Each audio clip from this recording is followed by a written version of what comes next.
O desejo da continuidade marca a existência humana. A medicina tem auxiliado aqueles casais que têm dificuldade em ter filhos. Reprodução assistida é o tema do Saúde em Prática que começa agora.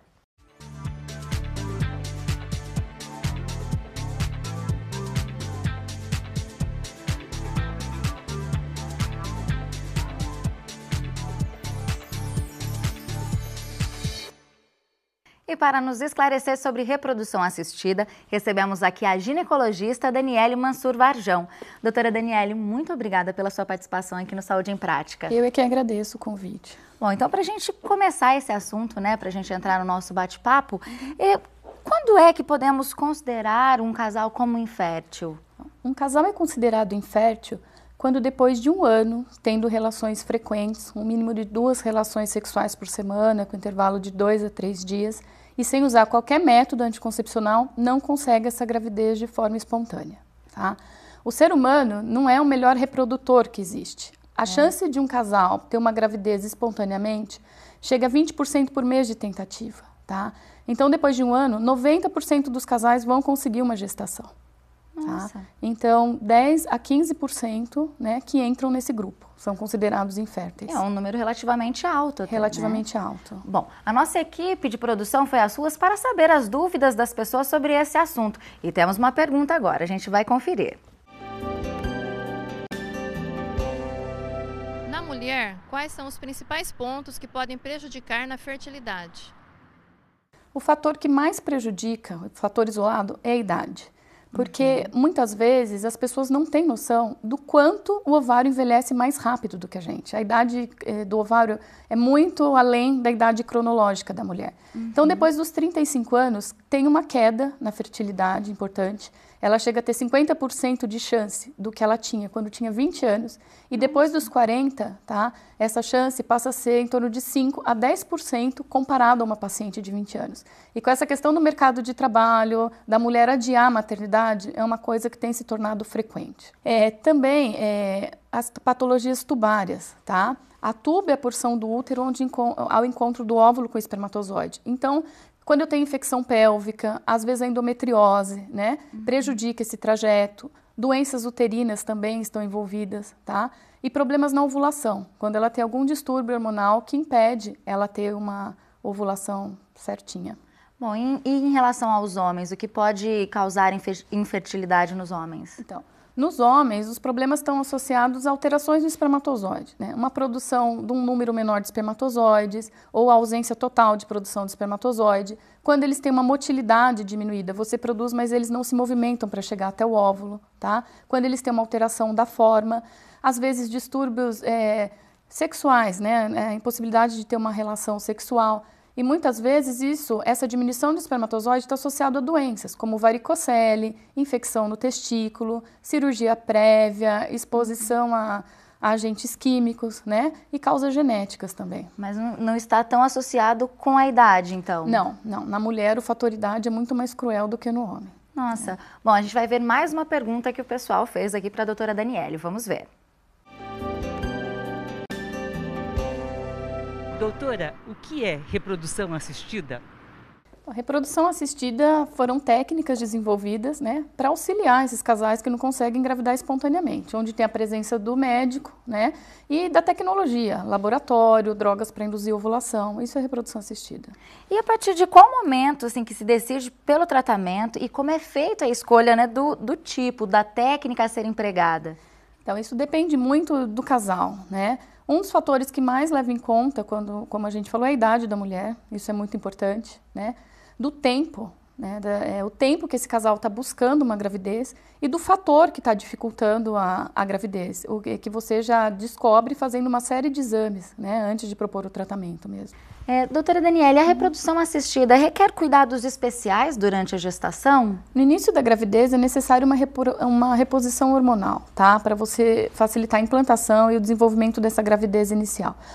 A chance dela abortar, de o bebê ter uma malformação, que é uma preocupação muito grande, é igual da população geral, um pré-natal normal. As principais complicações que existem estão associadas à gravidez múltipla. Enquanto muitos casais acham que ter gêmeos é um prêmio, né? Para os obstetras, às vezes, a gravidez gemelar é uma doença obstétrica, porque aí você aumenta o risco de ter prematuro, nenê com baixo peso, dessas mulheres terem pressão alta, diabetes, mas não associada à técnica em si, né? E a gestação gemelar e o fato delas engravidarem também com uma idade mais avançada. Qualquer mulher que engravide espontaneamente com 35, 40 anos tem mais chance de ter essas doenças também. Bom, nós vamos então para um rápido intervalo e no próximo bloco você confere alguns dos tratamentos de fertilização. Até já!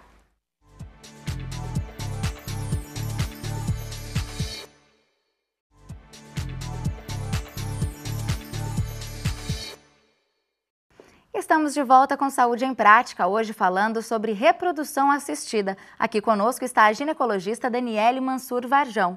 Doutora Daniele, então, a gente está aqui já nesse bate-papo sobre reprodução assistida e acho que duas técnicas são as mais utilizadas, né? A inseminação artificial e a fertilização in vitro. Para a gente começar entendendo um pouquinho de cada uma, como é realizada a inseminação artificial? Então, a inseminação é uma técnica menos complexa do que a fertilização, né? E como ela é feita? Você submete a paciente a medicamentos para estimular a ovulação, tá? Para produzir um número maior de óvulos. E o sêmen, ele é preparado no laboratório, tá? Você melhora a qualidade desse espermatozoide no laboratório. Porque o que acontece? Quando a mulher tem relação sexual, o sêmen fica depositado no fundo da vagina, tá? Você produz um muco cervical, através do qual o espermatozoide penetra no útero, tá? E vai encontrar o óvulo aqui na tuba, que é como se fosse um bracinho do útero, tá? Então, na inseminação, o que acontece? Esse processo que acontece no colo, só os melhores espermatozoides vão conseguir vencer esse muco. Eu faço no laboratório. E depois, com um catéter bem fininho, tá? Eu introduzo esse catéter no útero, aqui é o exemplo do catéter. Ele vem acoplado a uma seringa, né? Eu introduzo e eu deposito o espermatozoide aqui no fundo do útero. Então, o encontro do espermatozoide com o óvulo acontece espontaneamente no organismo da mulher, tá? Eu não trago esses gametas pro laboratório. Entendi. Tá? E essa introdução do esperma no útero é feita no momento, no dia que a mulher está ovulando. Então, entendi. Então, acontece tudo dentro do organismo da própria mulher. Eles chegam praticamente juntos. É uma maneira, assim, mais natural. Né? Entendi. E isso provavelmente é o que diferencia da técnica da fertilização in vitro. Isso diferencia da fertilização in vitro. Na fertilização in vitro, tá? Eu vou retirar os gametas, vou tirar o óvulo do organismo da mulher, tá? E vou promover o encontro do óvulo com o espermatozoide no laboratório. Tá? Aqui no laboratório. Como que isso é feito? Então, você também estimula a ovulação da mulher, só que aí com uma dose maior de medicamento. Também acompanha com ultrassom para ver o desenvolvimento desses folículos, a gente chama, né? A gente não vê o óvulo a olho nu. A gente observa o folículo, que é como se fossem cistos no ovário, onde o óvulo está lá dentro.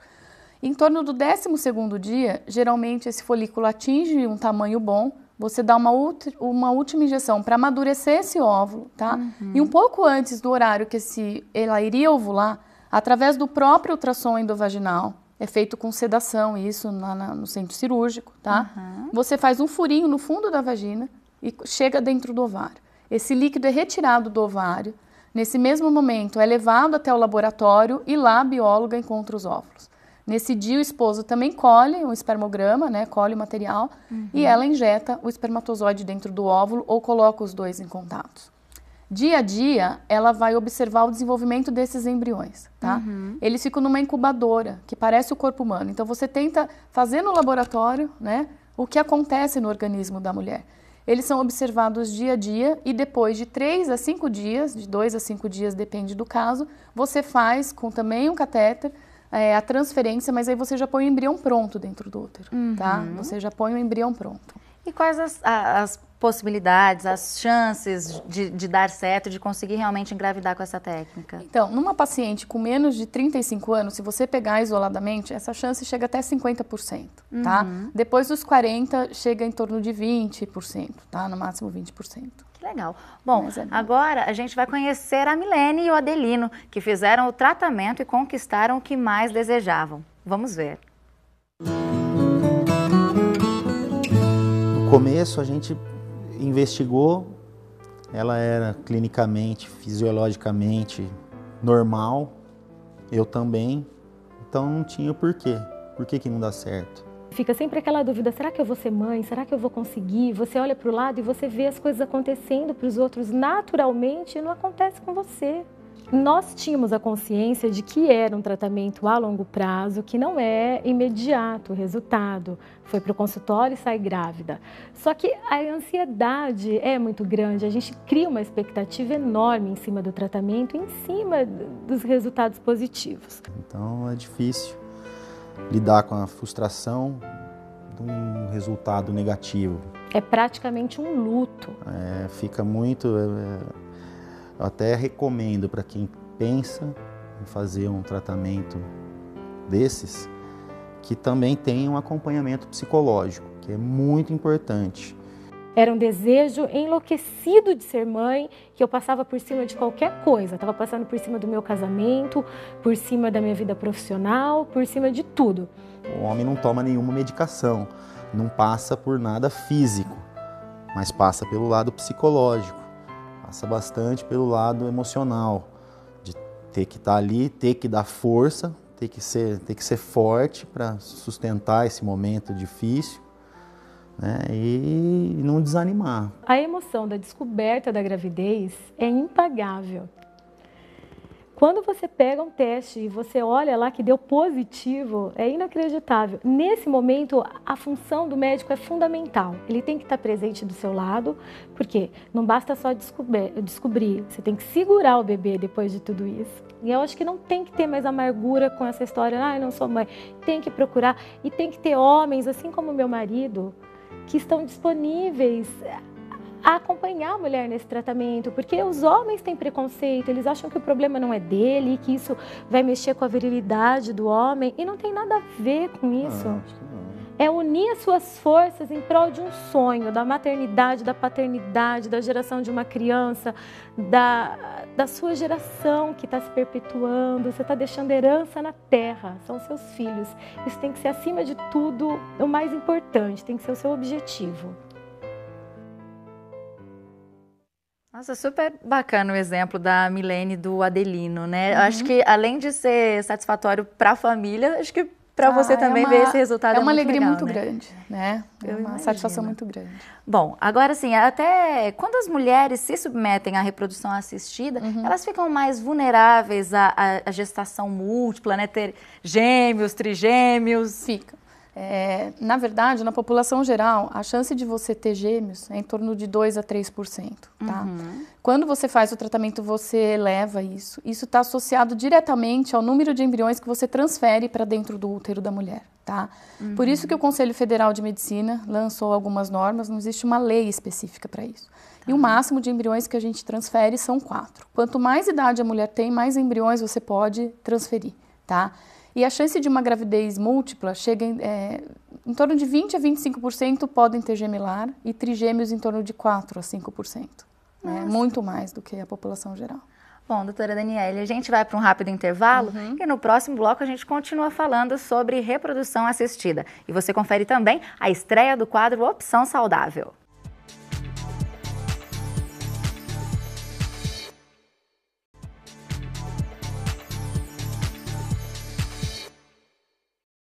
Saúde em Prática está de volta e aqui conosco está a ginecologista Daniele Mansur Varjão, nos esclarecendo sobre reprodução assistida. Mas antes de prosseguir, tem estreia no programa. Vocês vão conferir algumas dicas que podem tornar a vida ainda mais saudável. Começa agora o Opção Saudável.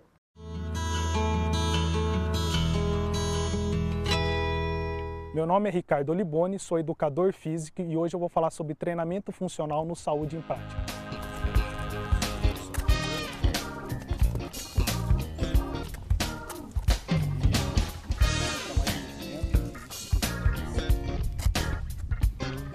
O diferencial do treinamento funcional, comparando com outras modalidades, no caso a musculação, seria o que? A gente utiliza bastante a parte do corpo, então utiliza bastante a máquina corpo durante o treinamento. Então a gente deixa de lado essas máquinas que se encontram nas academias para trabalhar principalmente, como a gente fala, a máquina corpo. Num treino convencional de musculação, a gente acaba ficando restrito ao treino de força, flexibilidade e a parte aeróbica.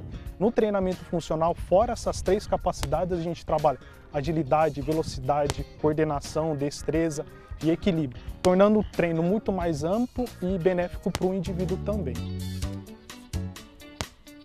O treinamento funcional ele segue a mesma característica de um treinamento convencional, tá? É feita uma avaliação física desse indivíduo, onde a gente vai analisar as suas capacidades físicas. A partir daí é feito um planejamento do treino, feita uma periodização do seu treino, respeitando sempre as características individuais do indivíduo, do aluno. Essa atividade física me tem trazido muitos benefícios no meu dia a dia, como por exemplo eu senti um aumento na minha força, até na autoestima por causa dos resultados que essa atividade traz e uma vida mais saudável.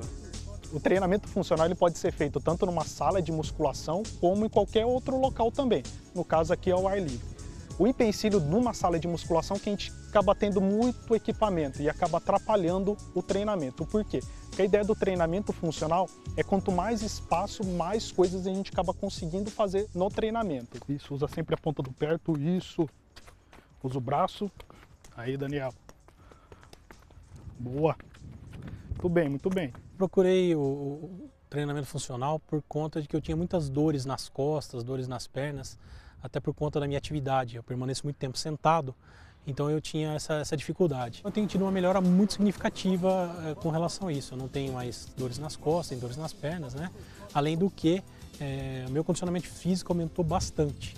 Então a minha qualidade de vida aumentou. Eu durmo melhor, eu trabalho melhor e eu não tenho mais essas queixas que eu tinha antigamente. Qualquer tipo de exercício físico é sempre importante ter a presença do educador físico, porque somente ele está apto a estar orientando e passando os exercícios mais adequados para o indivíduo. Então quando a gente deixa o abdômen relaxado, acaba não tendo uma eficiência tão boa a execução do movimento. Então sempre tentar contrair em toda a execução de movimento, toda a execução do exercício. Gostaria de convidar todos a conhecer o treinamento funcional. É um treino que começou a ser aplicado no Brasil há um certo tempo, mas ainda vem adquirindo adeptos, tá? É um treino muito legal, muito motivante. Eu garanto que quem começar a fazer o treinamento funcional não vai querer participar de outro tipo de exercício físico. É muito benéfico mesmo, tanto na questão de saúde, como na melhora da performance também. Eu aconselho a prática do treinamento funcional. Tentando manter sempre a estabilização do tronco, utilizando sempre a contração do abdômen. Mais uma. Aí.